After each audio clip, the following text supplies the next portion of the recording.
Shalom, selamat pagi Bapak Ibu Saudara yang dikasihi Tuhan Yesus Kristus. Selamat berjumpa kembali dalam renungan pada pagi hari ini. Doa dan harapan saya saudara semua ada dalam keadaan yang baik, sehat, penuh sukacita, dan berlimpah berkat Tuhan. Sebelum kita mendengarkan renungan firman Tuhan, mari kita berdoa. Bapa Surgawi, Bapa dalam nama Tuhan Yesus Kristus, Tuhan dan Allah kami yang baik, yang sungguh sangat baik, yang mengasihi kami. Kami bersyukur karena kasih kemurahan-Mu. Kembali kami ada di saat pagi ini dengan kekuatan yang baru dan berkat kebaikan Tuhan. Saat ini kami rindu mendengarkan sabda kebenaran firman-Mu. Jamahlah hati kami untuk mengerti dan taat pada kehendak-Mu. Dalam nama Tuhan Yesus kami berdoa. Haleluya. Amin. Saudara yang dikasihi Tuhan, ayat renungan kita pada saat ini terdapat dalam Injil Matius pasal 16 ayat yang ke-6. Tertulis demikian. Yesus berkata kepada mereka, "Berjaga-jagalah dan waspadalah terhadap ragi orang Farisi dan Saduki." Saudara yang dikasihi Tuhan, kita semua umumnya tahu apa itu ragi. Ragi digunakan untuk membuat adonan roti dan kue supaya mengembang, dan ragi ini telah ada sejak ribuan tahun yang lalu. Umumnya ragi dipakai untuk fermentasi, baik untuk minuman maupun makanan. Tempe misalnya merupakan produk akibat fermentasi karena keberadaan ragi. Ragi adalah mikroorganisme yang hidup. Ragi bukanlah benda mati, sekalipun kelihatannya seperti benda mati. Tapi ragi adalah benda hidup, dan oleh aktivitas mikroorganisme ragi inilah maka terjadi penguraian biologis atau fermentasi. Kita perhatikan dalam Matius 16 ayat yang ke-6 ini. Di situ Tuhan Yesus berkata, "Berjaga-jagalah dan waspadalah terhadap ragi orang Farisi dan Saduki." Tuhan Yesus memakai istilah ragi orang Farisi dan Saduki, dan murid-murid pada waktu itu tidak mengerti apa maksudnya. Mereka menghubungkan perkataan Tuhan Yesus itu dengan kondisi mereka yang tidak membawa roti. Tapi kemudian Tuhan Yesus menjelaskan kepada mereka, sehingga akhirnya murid-murid tahu bahwa yang dimaksudkan oleh Tuhan Yesus dengan ragi Farisi dan Saduki adalah soal ajaran mereka.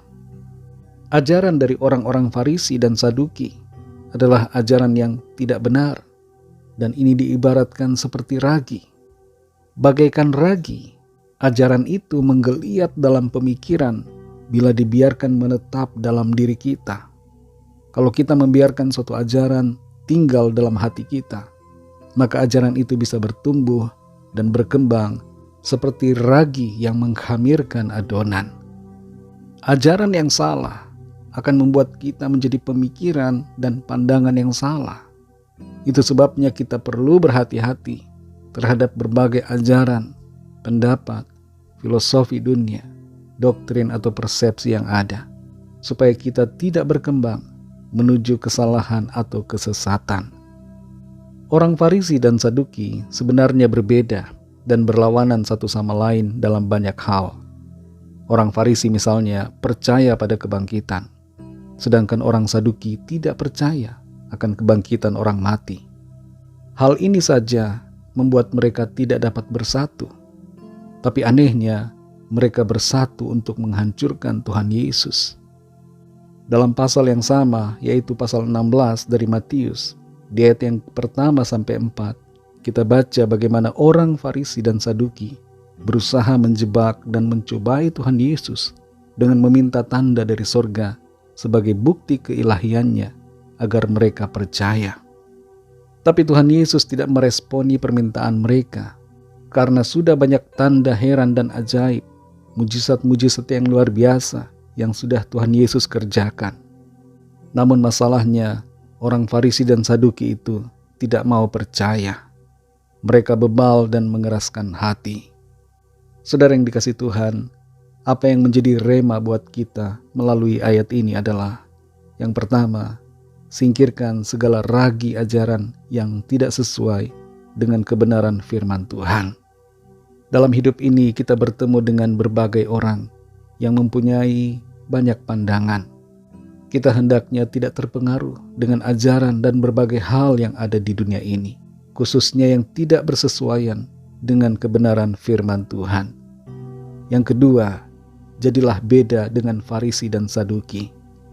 Kalau orang Farisi dan Saduki menuntut tanda dari Tuhan, meskipun sudah melihat banyak tanda akan ketuhanan Kristus, biarlah diri kita tidak bersikap demikian. Percayalah dengan sungguh kepada Tuhan Yesus tanpa menuntut tanda dari Tuhan. Yang ketiga, jangan terhilang di dalam gereja. Orang Farisi dan Saduki sebenarnya aktif di bait suci, tapi mereka terhilang karena tidak percaya kepada Tuhan Yesus sebagai Mesias dan Juru Selamat. Mungkin kita sudah pelayanan, sering ada di dalam gereja, sering ada dalam ibadah, bahkan aktif di dalamnya. Tapi apakah kita sungguh beriman teguh kepada Kristus? Saudara yang dikasihi Tuhan, Tuhan Yesus adalah Tuhan dan Juru Selamat. Biarlah hati kita selalu percaya kepadanya dan mengasihinya dengan segenap hati kita.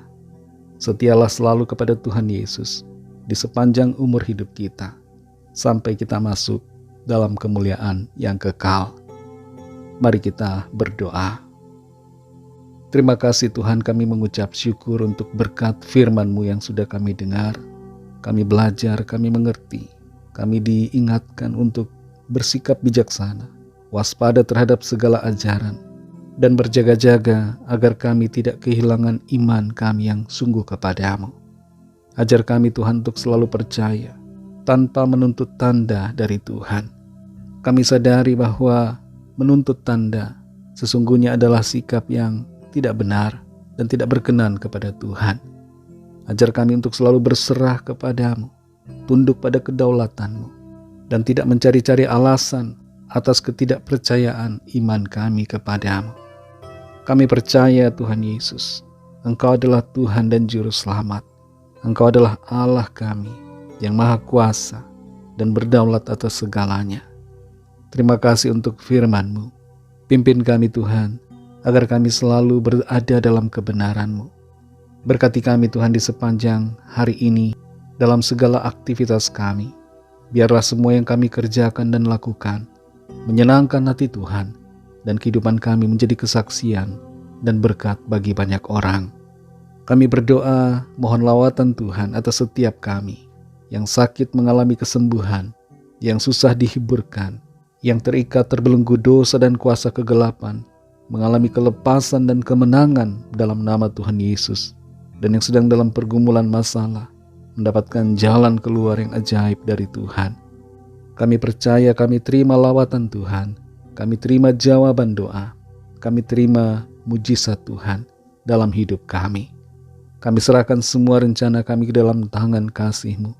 Biarlah Tuhan yang mengambil alih kehidupan kami dan menuntun kami dalam rencana-Mu yang sempurna. Dalam nama Tuhan Yesus Kristus, Tuhan dan Juru Selamat kami sudah berdoa dan mengucap syukur. Haleluya. Mari sama-sama kita berdoa, doa Bapa kami.